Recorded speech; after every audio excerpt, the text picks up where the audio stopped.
Welcome back to the channel, guys. So today I wanted to cover Liverpool's top four chances, the Jurgen Klopp controversy, and I think as well let's just talk about Everton a little bit as well, in regards to they're from the city of Liverpool, so how would you feel about them being relegated? And tonight's obviously a very important game for them. So let's do the top four first, shall we? So as it stands, Liverpool are 7 points behind top four, which is United in fourth place. However, United have a game in hand. So let's have a look at the remaining fixtures that we've got left now. Over for three teams, I'm going to do Newcastle, United and Liverpool. So Liverpool's remaining 5 fixtures are Fulham at home, Wednesday. Then we play Brentford at home, Saturday. And then we've got Leicester away on May the 15th. Villa that Saturday at home. And then we finished the league off away at Southampton on Sunday the 28th. Now realistically out of these games we've just seen Fulham push City all the way, so that could be a difficult one tomorrow. Brentford and all, they're also playing really well. So in all fairness, guys, I do feel these next two games are very crucial. If we get 6 points out of these, then it's on. Leicester, now obviously they're fighting for survival, but for me that's winnable game. Have to win that game. And then you've got Aston Villa, who are currently fighting for a place in Europe. They've just played really well against United. It's at home, though, and so I would suggest we win that one as well. And then we finish off at Southampton away. Southampton by then probably are going to be dead and buried. Will they have much to play for, apart from giving their fans something memorable to end the season with, which would probably be a victory at Liverpool, a victory against Liverpool.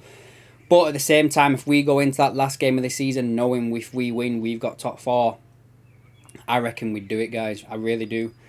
Now, let's touch on Newcastle, just because they've got a very similar amount of games left. They've got 1, 2, 3, 4, 5 games left, right.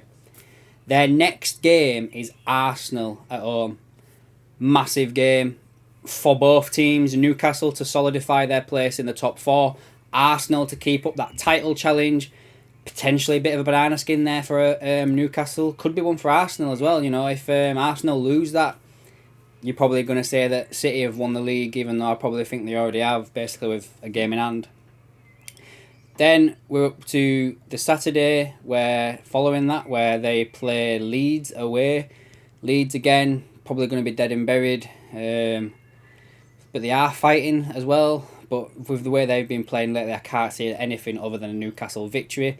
The next game after the Arsenal game, where I could see Newcastle potentially slipping up, is against Brighton. They are at home, but Brighton are that team at the moment which seem to be beating everybody, don't they? And they rested so many players at the weekend and still won. Was it 6-0 or something? 6-1, something off like that. So maybe that could be where, Brighton help us out a little bit. We've got to keep an eye on Brighton as well, guys. They've got 2 games in hand on us, I think, because it's 1 game now. I can't remember, but they're not that far behind us, and they've got a couple of games in hand, I think. So let's keep an eye on them.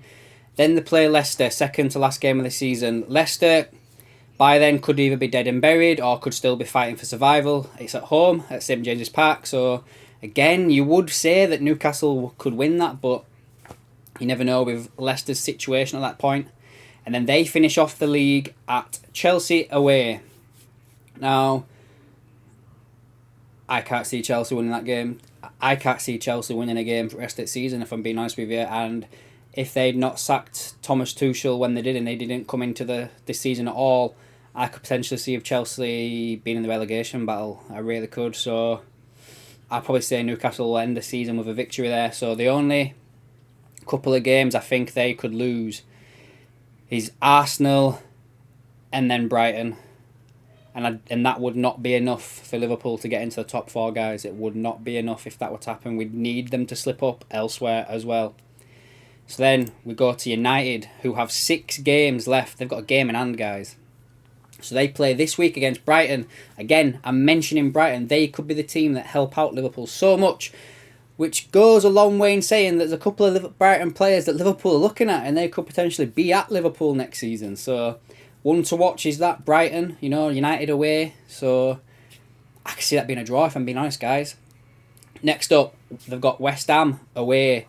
Now, the only thing that's a bit different about this is there's just a 3-day gap between Brighton away and then they've got West Ham away. 3-day gap. Them 2 games there could be pivotal. Absolutely pivotal. If either one of them goes as a defeat or a draw, that's, we win. This is why I'm kind of thinking that this week is very, very pivotal I've said that word again, for Liverpool to get into the top 4. We need United to drop points this week. Significant points as well at that, with it being 7 points difference. Let's say here, if United draw and lose one of these 2 games, they're still 3 points ahead of us. So we'd need them to drop elsewhere. So what else have they got? They have, after that, they've got Wolves at home. I think they'd win that. Then they've got Bournemouth away. I think they'd win that. Then they have Chelsea, second to last game of the season, at Old Trafford. Again, I don't see Chelsea winning a game this season. Could I be proven wrong? Let's hope so. And then they finish off the season at Old Trafford against Fulham. Now, if you're looking at all this, guys, we need Newcastle and United to do us some favours here by just not winning some games. And at the same time, Liverpool need to win every single game going forward. We cannot slip up.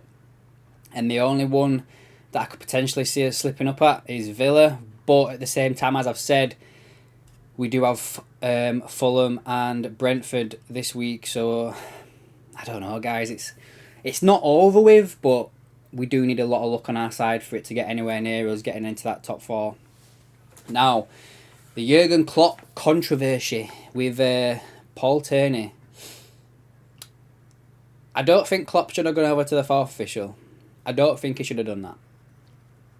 Paul Tierney did have a bit of a mare yesterday, and he has a running history of having a mare when he's refereeing Liverpool games. And I heard something earlier on saying that he'd reffed 20-odd% of our games this season, which is significantly higher than any ref has reffed any other games for any other club this season. That's weird, that, isn't it? Now, I'm not trying to make a conspiracy theory, but I'm just saying it's weird. It's nearly a quarter of all our games have been reffed by one ref. Do you know, that's a bit of a mouthful, isn't it? Reffed by one ref. So yeah, that's just weird to start off with. Now, if Klopp, in what he's saying, is correct, that Tierney said something bad to him, then I back Klopp 100%, and that referee should have some sort of punishment against him. If Klopp has lied and the PMG, LM, whatever it is, the refereeing governing body, whatever, if what they're saying is correct, that they've heard the audio and nothing was said, then Klopp's going to get punished, guys. Like, I can already see him probably getting a touchline ban anyway for what he did to the 4th official, but I think he'll get an even more one if that's turned out to be false. The only way we're going to find out is if that audio is played for us all. I, for one, of the opinion that referees should be very similar to other sports where, in NFL or rugby, like, they have to explain their decisions and you can hear them, like, they're mic'd up. Maybe not throughout the game, but especially when they're doing VAR. We need to be hearing what's being said. And, like, I don't know, guys. We're living in a modern era now, and there's more technology out there where we can hear things, and I just think this is one of them points where it brings the argument out again that we need to have a bit more transparency with the referee officials, and the referee and officiation this season has been shite, hasn't it? Like, it's been proper dire all season. VAR is not helping whatsoever, and even though VAR is supposed to be like, it's another human in it having more chances to look at it and stuff like that, it's not artificial intelligence making the decision, it's another human being looking at something and making a decision, so it's all human error.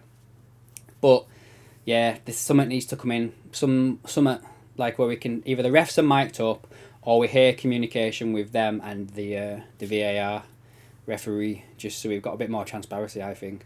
But in this instance, Klopp shouldn't have gone up to the 4th official. I hope Klopp's not lied, and I do think that Klopp's probably going to get some sort of touchline ban incoming. Will it come this season? Who knows? Will it have a detriment to us getting into the top 4? Probably. Who knows, of not him being on the touchline. And just to finish this video off, I think I'd just touch on Everton, like, how would you feel with Everton being relegated if they were to be? It's a fellow club from the city of Liverpool. The derby would be gone unless we played them in the FA Cup. What do you think, guys? I'm a bit torn, to be fair. Like, I think at the same time, As in, like, I think it'd be funny to see Chelsea get relegated, for instance, which I don't think is going to happen. But like obviously I'm from like Leeds and stuff, and like I'd hate to see Leeds get relegated, just for my my friends and stuff. I know people that support Everton, so I'd hate it for them. So I'm a little bit in the middle. But what about you guys? What do you feel about Everton being relegated? I think at first I thought it was probably going to be funny, but now it's becoming a bit more of a reality. I don't want it to happen. I really don't. So yeah, a bit torn on that. Anyway, guys, I'll leave that video there. Please leave a comment down below on what you think in the top 4 race, the Jurgen Klopp controversy, refereeing, what needs to change, and also the Everton situation. Let me know down below. If you are new here, subscribe to the channel to keep up to date with everything else I've got going on, and I'll catch you in the next one.